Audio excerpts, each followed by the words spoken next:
AC/DC Reads is a one-woman bassoon reed shop in Minnesota run by Ariel Detweiler, producing over 1,200 reeds per year. Selling beginner and advanced level bassoon reeds, AC/DC Reads are hailed by customers for their even intonation, ease of response in all registers, warm tone quality, and strong low register. Every reed is made from tube cane processed in-house to Ariel's specifications using Rigotti or Lavaro cane and a Rieger 1A shape. You'll also find bassoon-themed gifts in the shop, including greeting cards, stickers, artistic prints, and the ever-popular Blackwing bassoon pencil. Make sure to follow AC/DC Reads on Instagram, where Ariel posts artistic photos and educational stories about her everyday experiences with reed making.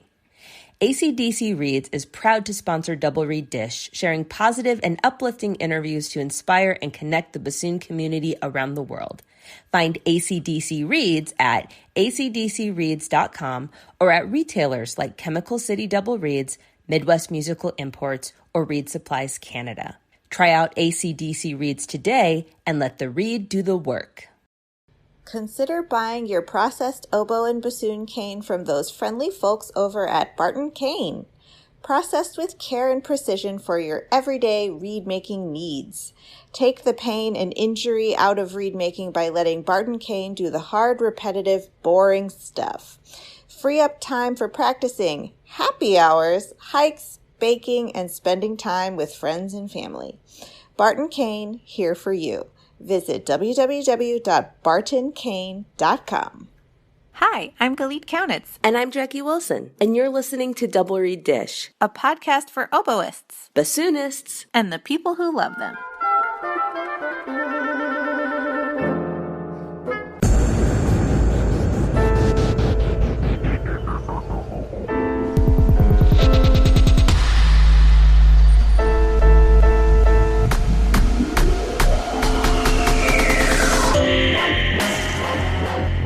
Just got back from a day trip. I went to Walla Walla, Washington with a bunch of friends. And for the listeners who don't know, Walla Walla is its big economic hub is the wine industry. Washington has a lot of vineyards, and there's over I wouldn't be surprised if it's over 100 tasting rooms in downtown Walla Walla. So me and a bunch of friends went down there and behaved like ladies and gentlemen. In the city so nice they named it twice. Yes, and it was just a lovely time with friends to catch up and relax a little bit. So, oh my God, that's fantastic. Well, while you have been having fun, I have been working my booty off. She's been getting to work. I've been getting to work. I've been practicing my patoot off. I promised myself. So instead of going on our biannual cross-country road trip, I promised myself I was going to take this year off from traveling. Well, this holiday season off from traveling. Yes. And I was going to stay home and practice. And I have been doing it. And I tell you, I have not practiced this intensely since my doctorate. I am inspired and also exhausted. Yeah. But I have been doing the Pomodoro method, which is 25-minute bursts with 5 minutes off in between. And I have been slowly working my way up to 6 of those sessions a day. So yeah, I have been spending my days in the practice room, and I have also been recording in a practice planner. Oh my goodness. You've got all these practice goodies. Listen. Okay. So either the night before or the day of, I will make a plan of what pieces I want to get to. That's so smart. And so what it's preventing me from doing is spending a ton of time on one thing and neglecting another thing. And it's seriously helping my peace of mind. And it's also like getting me excited to come back the next day. It's like, okay, if I'm getting a little burned out on this one piece, then I'm going to make sure that I, prioritize some other pieces. And it's amazing what you can accomplish in 25 minutes. And just psychologically, having it be a 25-minute session makes it so much more palatable.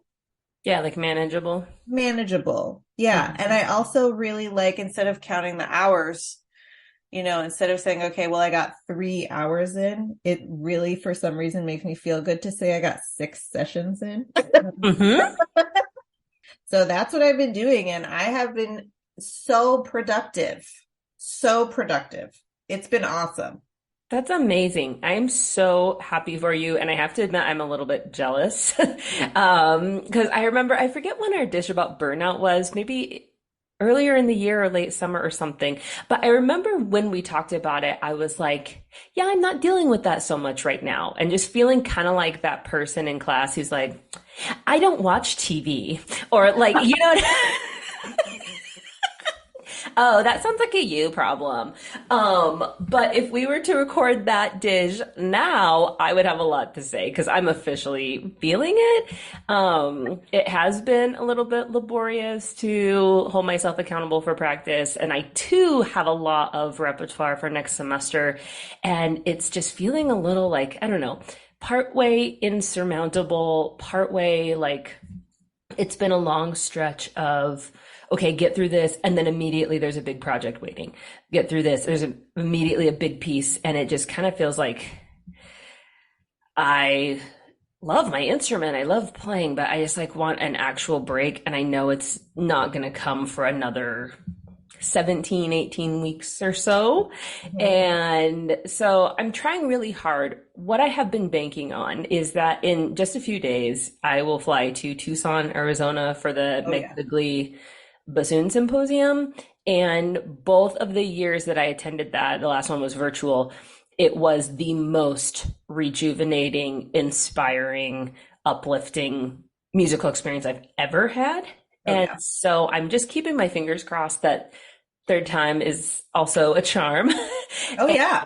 That will catapult me into kind of, but it has been a struggle. I want to be honest, the past couple of weeks of just like getting my mojo going. And the holidays are like that too, like the holidays, it's so stop and start. Yeah. Yeah. And, I'm learning, part of what I'm learning new music for is this call for scores. And so it's like just a lot of rep and a lot of brand new rep and a lot of modern rep. Very technical, very fast. Yeah. So I need to learn from you and what you're doing and make habits and plans and that type of stuff. But the motivation for the personal accountability to do so just there hasn't been as much gas in that tank as was normally. So, life is ebbs and flows. And I guess I'm just in a little bit of an ebb right now. Well, I know you and I know you're doing the work anyway, but you're probably just not getting the satisfaction out of it that you normally would. Yeah, my personality is very much delighting in the work. Like I always say, sink your teeth in. Like I love big projects, and I just find myself in a little bit of an ebb. But I'm glad you're not. Good for you. No.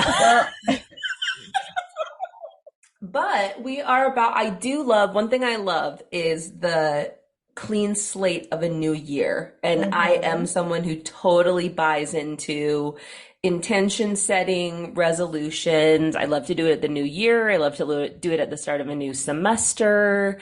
And so I thought we could talk a little bit about our resolutions, musical and otherwise. Are you setting any 2023 resolutions this year? Yeah, my resolution is to keep up my practicing. Now that I know that this Pomodoro 25-minute thing works for me, I need to make absolutely sure that I'm doing those when the heat of the semester is high. Because for me, that's the first thing to go. Is like, as a teacher, you start prioritizing everyone else's needs because you have to. It is our jobs as teachers to make sure that the people around us are supported, our students and our colleagues. And like, that is a major, major portion of what we do. And we're so lucky to do it, but it's so easy to like let the intensity of focus on our own projects and our own art kind of fall away. Mm-hmm. So I'm hoping that in this upcoming semester, I can make sure to schedule in these like bite-sized increments that over the course of the day lead to a successful practice day. So that's something new that I'm trying. I always say like, I'm going to practice more this semester, but I've never tried to just like do it in these 25-minute chunks. Yeah. And I feel like learning ourselves, knowing who we are and how we work is just so much a part of this journey. What about you? So one of them's going to make you laugh really hard, I know. I want to meditate every single day. I've so gotten off the bandwagon with that.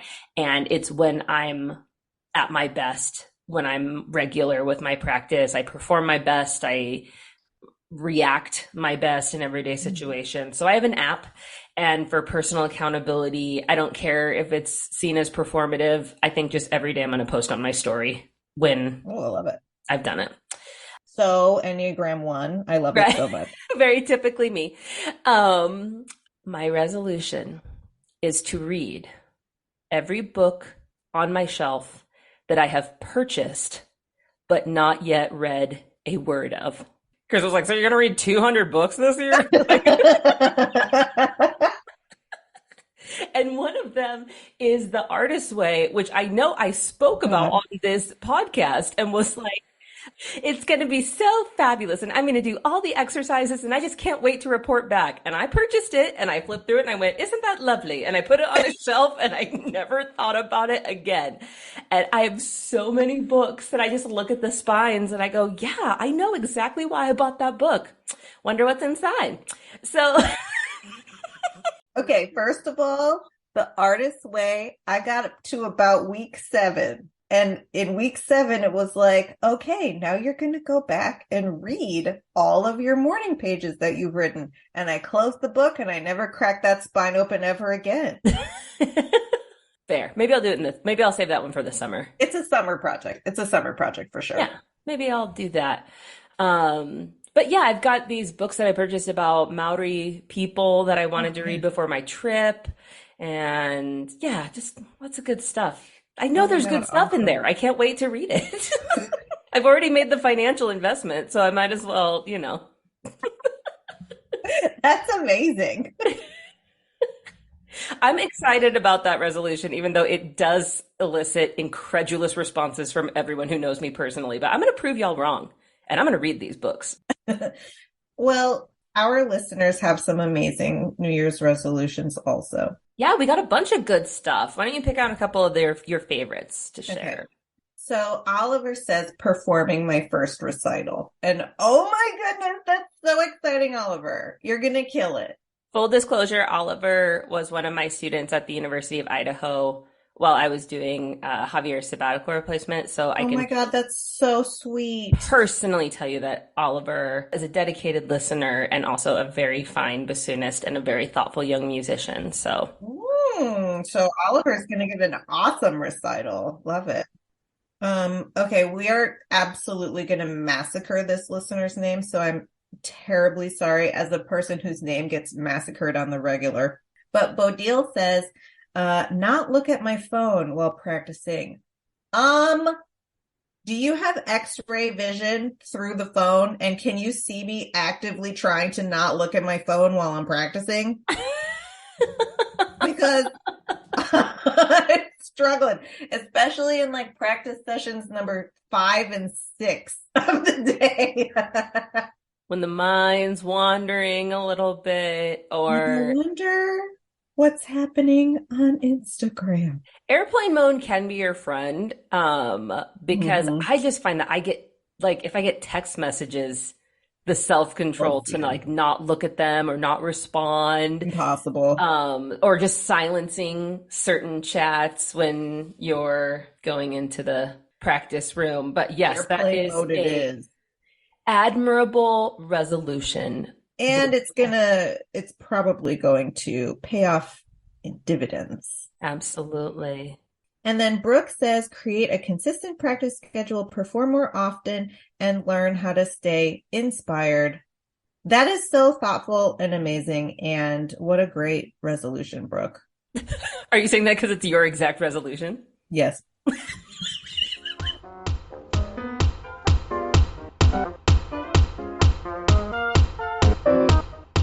Specializing in the finest assortment of oboes, clarinets, bassoons, and their accessories, RDG Woodwinds serves musicians around the world. Their employees are all professional musicians who have a deep knowledge of the products that they sell.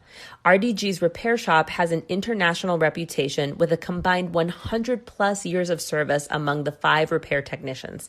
Plain and simple, RDG provides excellent products and fabulous customer service. Visit them at rdgwoodwinds.com. They look forward to working with you. Chemical City Double Reeds is a full-service double reed shop specializing in the sale of instruments, cane, accessories, and sheet music. Double Reed Dish listeners can enjoy free shipping with code DRDISH. Visit them in Baton Rouge, Louisiana, or online at www.chemicalcityreeds.com.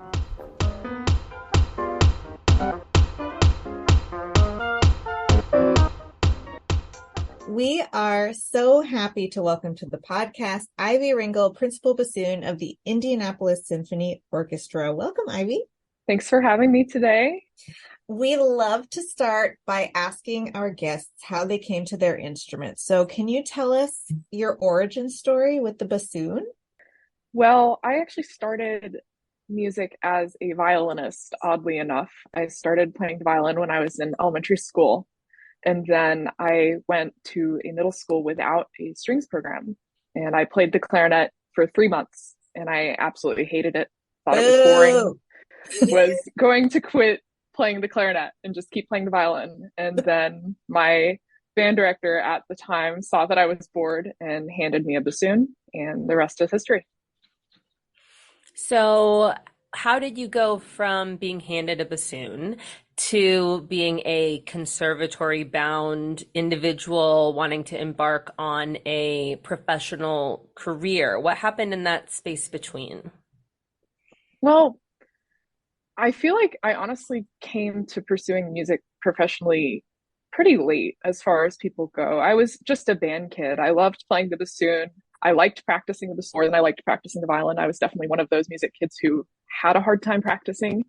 But I wasn't a very single-minded teenager. I mean, I could see myself doing a lot of other things. I applied to schools, some schools to be a math major and a music major. And had only applied to one normal conservatory, basically. I applied to 2 other universities, which didn't work out. And that was where I ended up going, more or less, because it was what made sense. And I wanted to do music, but I feel like it just kind of happened. And it wasn't till my last year of high school when I started doing college auditions that I really started, realizing that I wanted to pursue music as a career. Could you talk us through your educational and training journey and how you got to the Indianapolis Symphony? Well, I grew up in a small town in North Carolina, went to public school, and then for my undergraduate degree, I went to the Eastman School of Music in Rochester.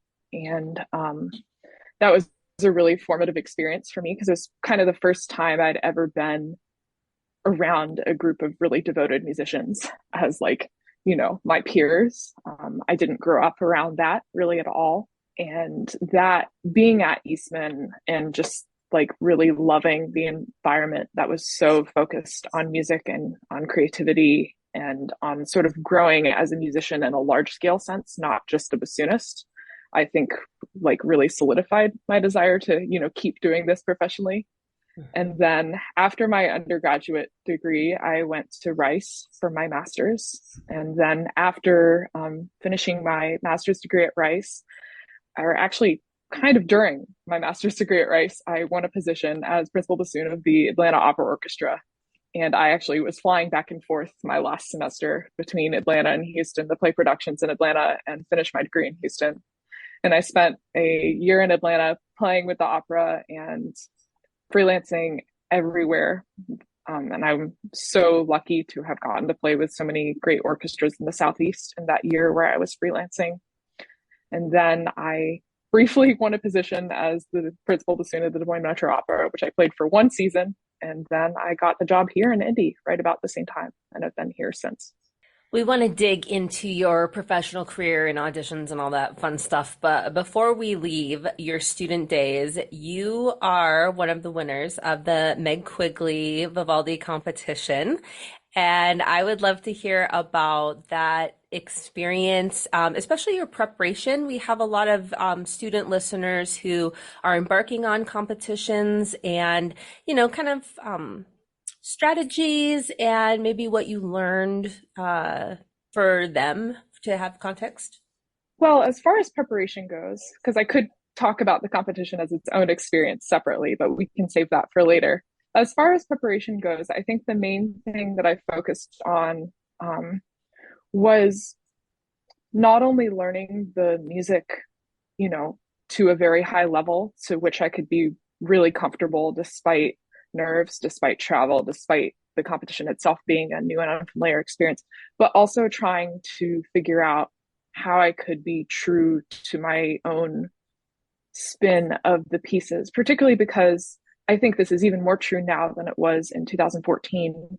But a decent amount of the rep for the competition was totally unfamiliar to me, with stuff that maybe wasn't part of the, canon of bassoon solo repertoire, if you will. And I think I really enjoyed looking at these unfamiliar pieces and thinking about what can I do, not only to like put my own spin on it, but to like make every moment of this piece like the most effective possible thing. And I think like that goes for just performing in general, but especially in a competition setting, where the judges are hearing, many people's different interpretations of the same works. The more you can focus not only on playing well, but also on staying true to like what really interests you about the specific work.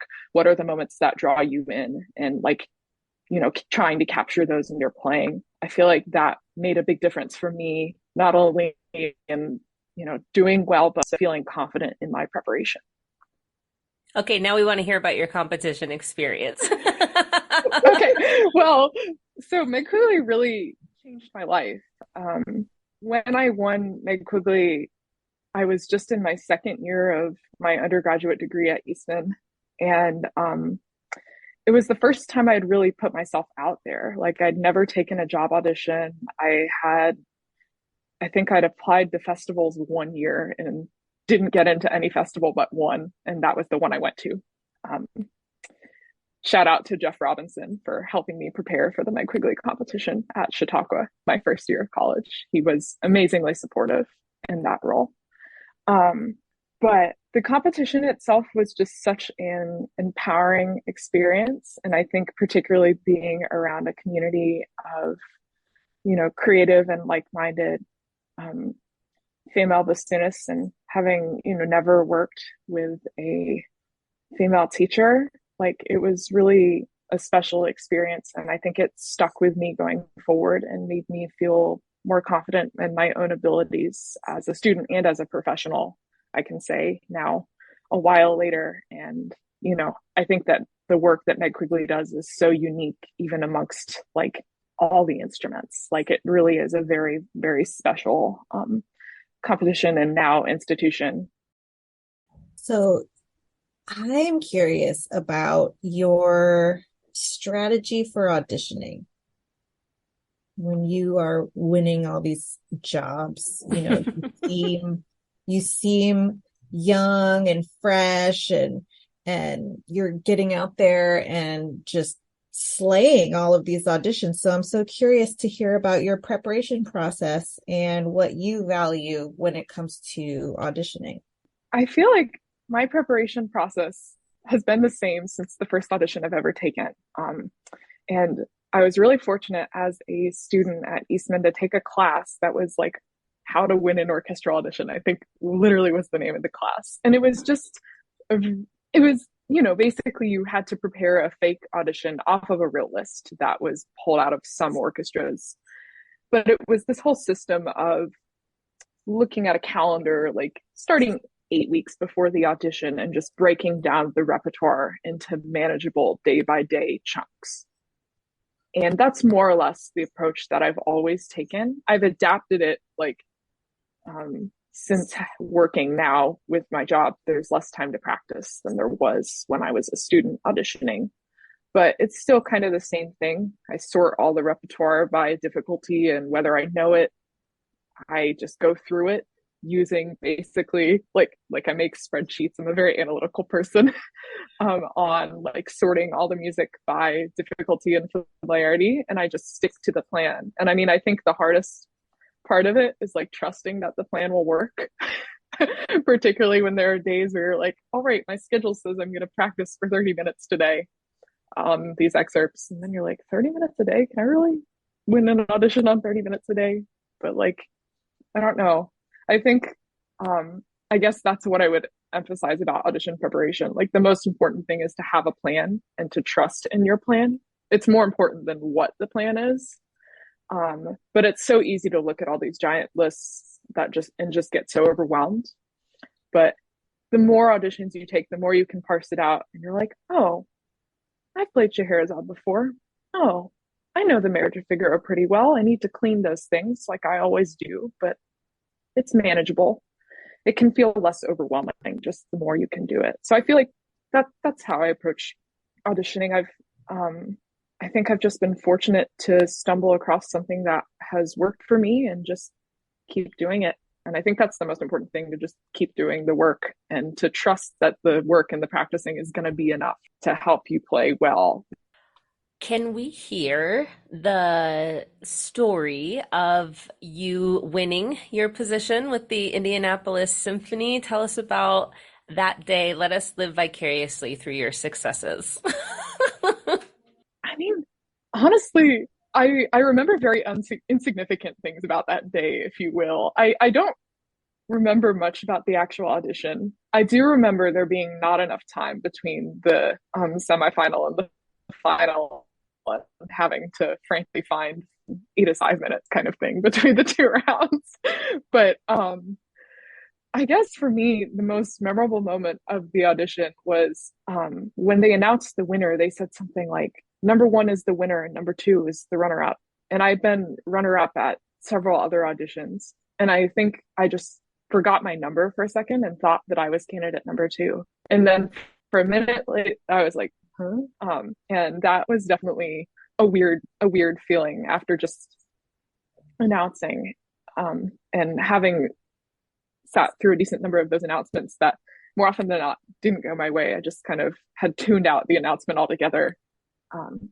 So that moment really sticks with me. The other thing that I do remember about that audition that in hindsight I found out occurred to every candidate in the finals was the only comment the music director at the ISO at the time gave all three finalists was, can you play the Rite of Spring again, but can you start the first note even softer? And I remember being like, is that really what I want to do?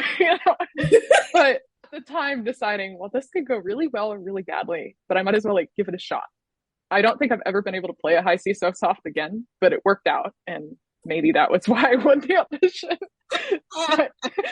I was just like, come on. It did help like many months later to hear from my colleague in the orchestra, he asked everyone that. And I'm like, okay, good. That makes me feel less bad. But yeah, I think it's a very surreal feeling. And it is interesting how the brain tends to remember the random moments, like eating a sandwich between the rounds, more than the actual audition. So I related to something that you said. I'm in higher ed. I'm not in orchestral playing, but I too had a series of running up before I started to hear yes. And that period of time is, well, first of all, it's not always just a confined period of time for everybody, right? But those experiences, I guess is a better way to say it. Those experiences can be as discouraging as they are encouraging in many ways. And I guess I'd like to hear some of your perspective on um, either what you learned or enduring and persevering. Like for a listener who is currently in their phase of running up or hearing it's not you right now, what would you tell that person? The biggest thing I have to say is that it's all a matter of taste when you reach that point. It's not a matter of ability, it's not a matter of preparation.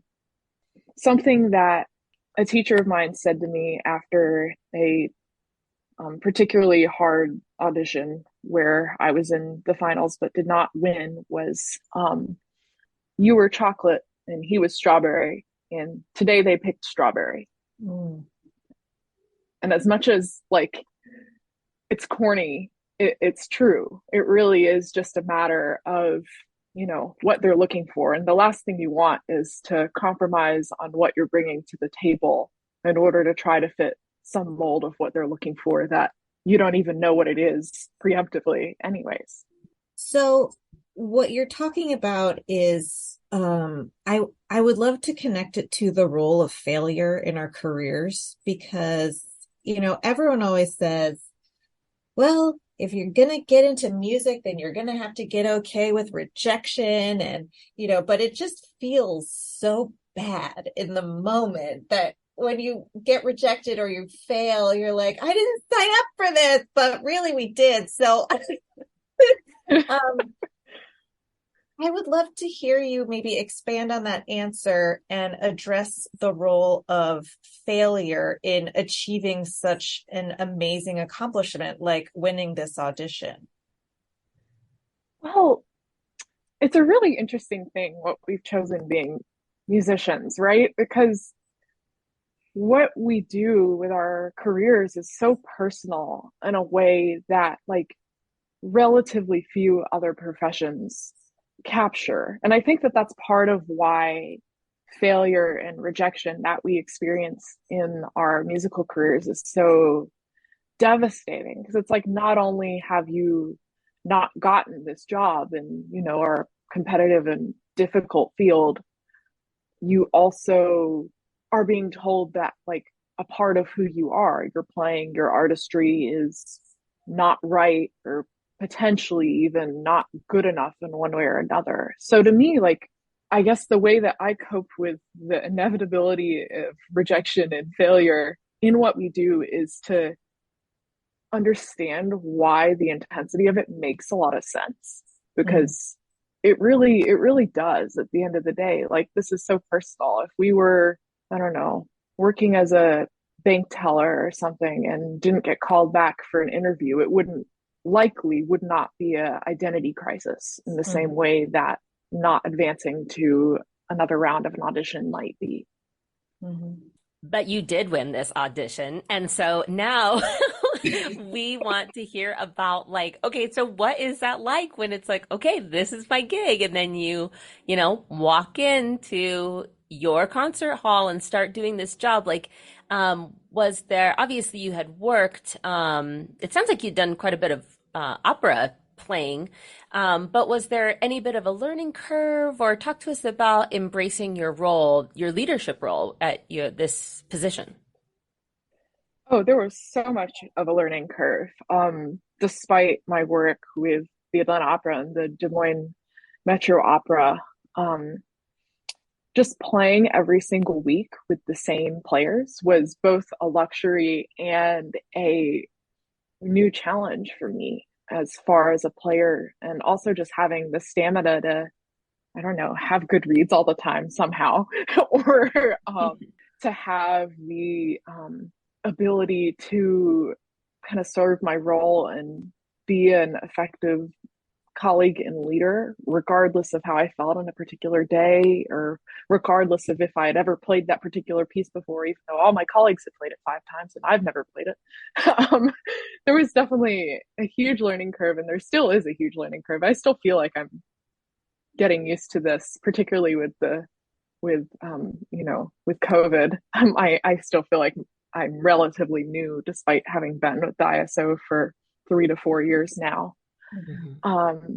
But I think like I found the biggest surprise and things I really didn't know about doing the job was the amount of non-playing work that might be involved in being a principal in an orchestra. Things like meeting with donors, like being asked to serve in various positions on like musician, players association kind of roles, being, kind of a representative of the orchestra in a broader sense. I actually found doing that work even more of an adjustment than anything related to doing the job as a player. Can you tell us what is important to be a successful principal bassoonist? I don't know that I have anything specific about being a successful principal, but I think the most important thing, regardless of your role in the orchestra, is to just really, really deeply care about your colleagues and about what you can bring to the table to help the orchestra be a better orchestra. And I feel like that's true regardless of what role you're in. But I feel like I've always looked at being a principal bassoonist as getting to wear many different hats. And one of them is sometimes leading the bassoon section. But, bassoon is weird. Oftentimes I'm deferring to the second bassoon because they set the pitch, really. So, I mean, it's very much a collaborative role. And I think that for me, I found the more I could focus on the collaborative aspects of the role, and the less I would be overwhelmed by the leadership aspects of the role. Switching gears slightly, whenever we interview someone who studied with a renowned pedagogue, we always like to ask them about their experience. And Benjamin Kamens is, the most prolific American bassoon pedagogue of our time. And he is thankfully still living. He was actually on the podcast. But I would love to ask about your experience in studying with him and, studying with him. Well, Mr. Kamens, or Ben, I should say, he when I spoke to him a year ago, he got frustrated with me for still calling him Mr. Kamens 4 years after I graduated. It just feels so wrong. It does. Yeah, I still can't. Like, even with my high school teacher, Michael Burns, it's still Dr. Burns this, Dr. Burns that. And the last time I studied with him was a decade ago. So I don't know. But where to even start? I loved being at Rice, working with Mr. Kamens and the whole bassoon studio at Rice. It's such a unique environment, really, just in the amount of people around you, kind of all focused on the subset of our field that is orchestral performance.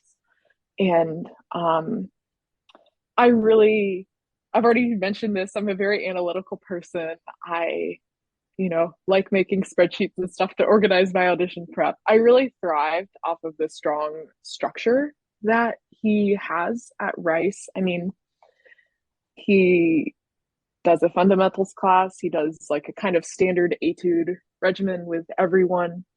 And for me at the time, and honestly probably still now, that was exactly what I needed to feel comfortable in my playing and to grow as a player. The things I find myself thinking about Mr. Kamens the most in my life and my career now relate to how much he And this is perhaps different than some people who studied with him earlier in his career, but when I was there, he was extremely focused on minimizing tension in the body when playing. He was either in the middle of or had just completed his Alexander Technique teacher training. So a lot of my lessons were just about being able to play with ease in every sense of the word, musically, physically. And I feel like that's something I've taken with me going forward. That's been incredibly valuable, not only for helping stop any injuries that I've had along the way, but also for feeling just comfortable in the job, comfortable playing. So I think I had a great experience working with Mr. Kamens. I would love to ask you about the Rossini Club. What can you tell us about this project? Well, the Rossini Club actually is my partner, Nick Davies, who is a clarinetist primary project. But together, the two of us run a week to 2 week chamber music festival on Nantucket Island. And we've been doing this for I've been involved for about 5 years, and he's been involved for a few years now, longer than that. And we do everything. We do all the admin. He does all the fundraising. I do all the behind the scenes kind of website scheduling, like contracting musicians. And we always try to bring out different musicians every year to play kind of curated programs that are basically a combination of music kind of from the standard canon and oftentimes new commissions of works from living composers that we've been either particularly inspired by or that are a good fit for the groups that we're bringing out the particular year. It's a double read podcast. So we like to get really nerdy and nitty gritty about reads. And we love to hear about setup, what shape do you use? Do you have cane that you like? Read routines, read advice. If we were to peek inside your read room, what would we see and observe you doing? Well, please don't peek inside my read room. It's really messy. Nothing good happens in the read room. It's just messy, and the cat's probably trying to chew on at least one tool that he should.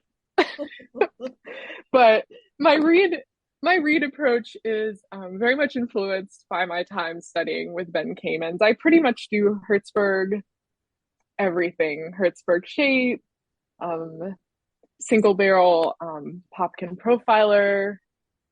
I have a Greg James Gouger that I finally got about 6 months ago after waiting for many years, and that has changed my read making life in a very positive direction, just from the control of getting to sort the cane at that early of a stage. It has really improved my success ratio, if you will, in terms of just clipping stuff and having it work, which has made a major difference to my life. But I feel like, I don't know,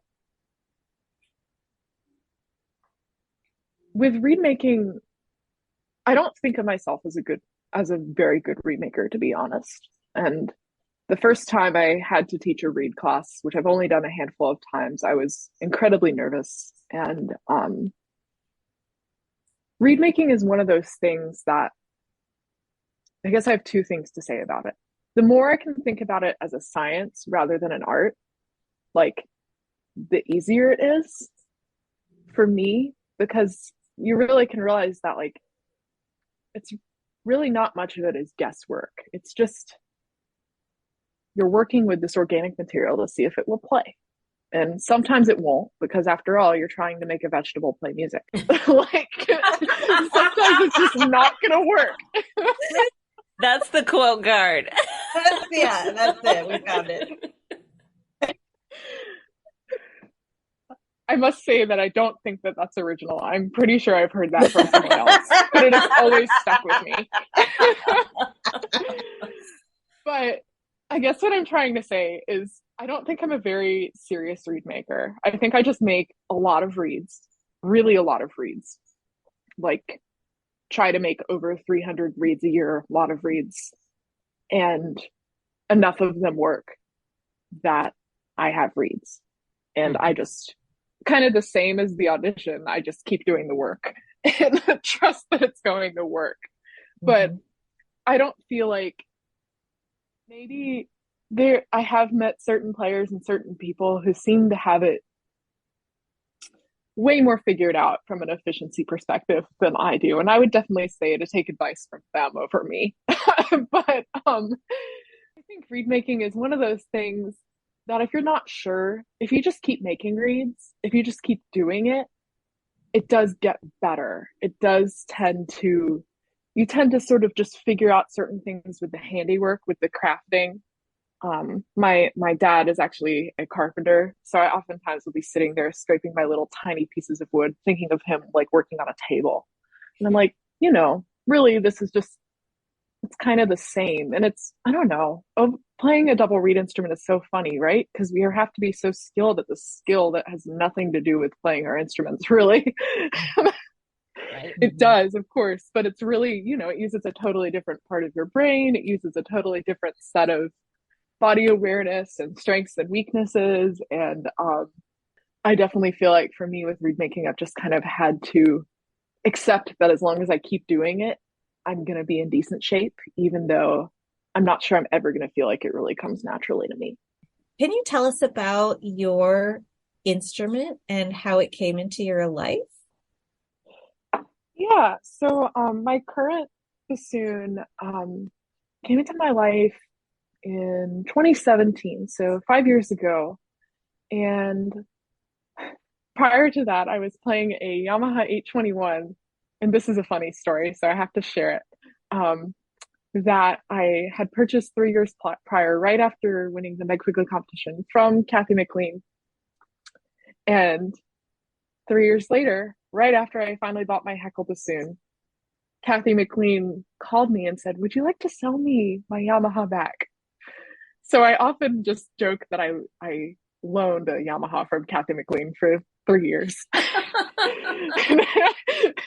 I bought the bassoon and then 3 years later returned it for like within a couple $1,000s of what I had paid.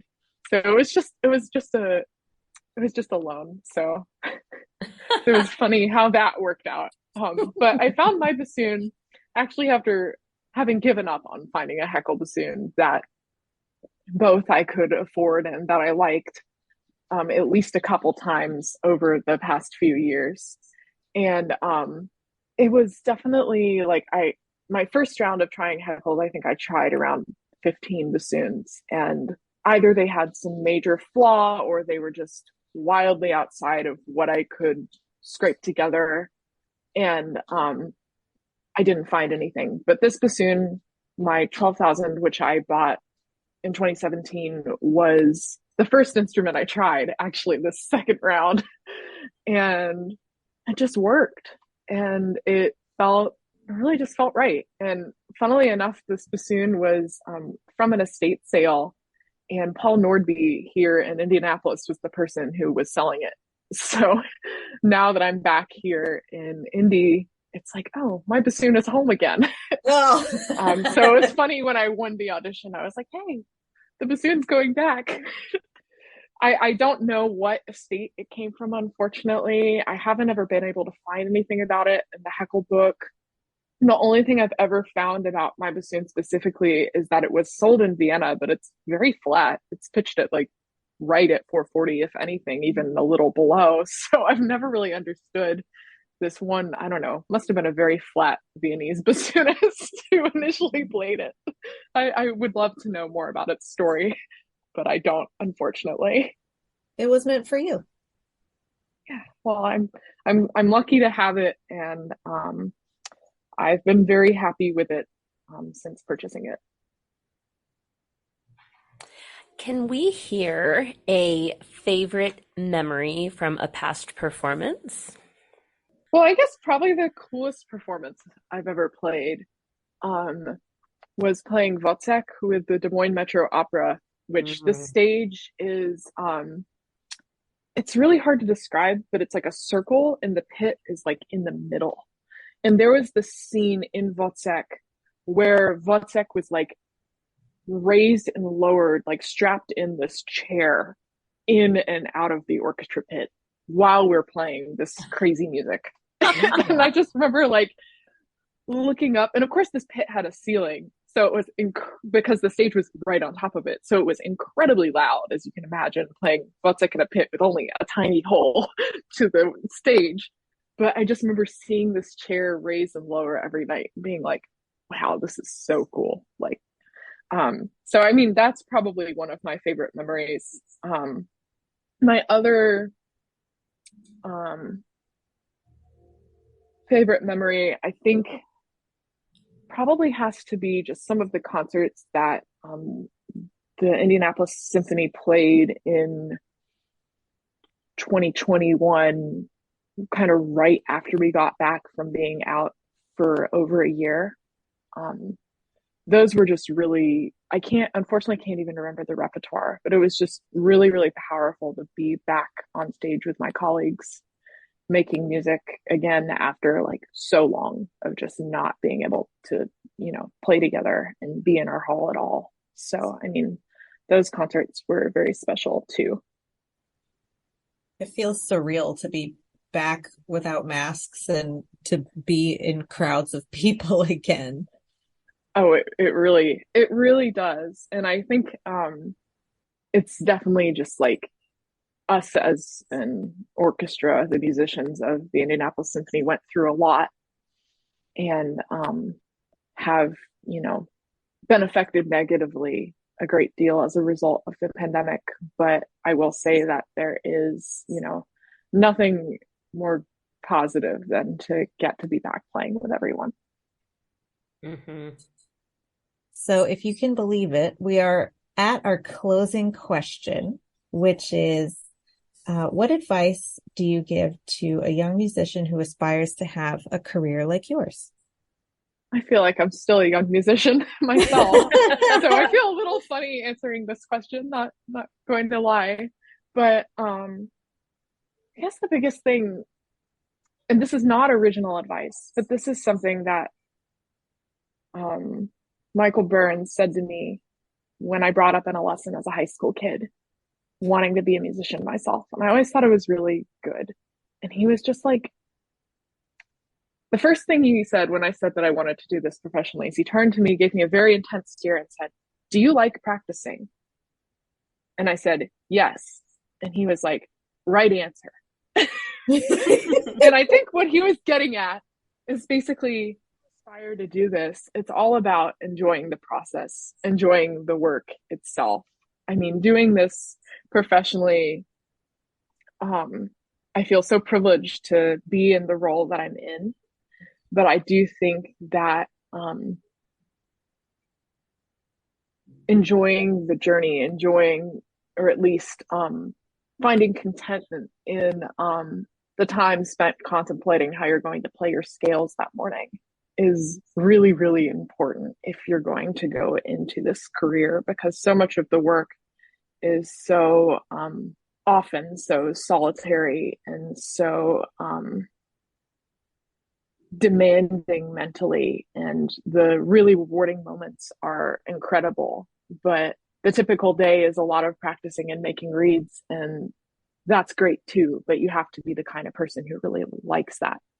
Ivy, what a wonderful hour. Thank you so much for talking with us on Double Reed Dish. We are so happy to be able to share this inspiring interview with all of our listeners. We appreciate you. Well, thank you so much for having me, and it's been fun for me too, and I am privileged to get to speak about my experiences with everyone listening. So thank you all for what you do here.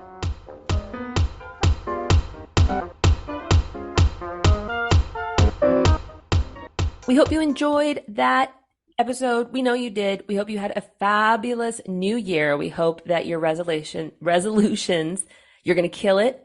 And if you're going to be at Meg quickly, come say hi, come give me a hug, come like tell me to go practice. And yeah, let's get our mojo back together. Gully, who's going to be on the next episode? The next episode features the wonderful Mary Lindsay Bailey, assistant professor of oboe at the University of Alabama. Jackie, let's end this nerd parade. Go Meg Reads!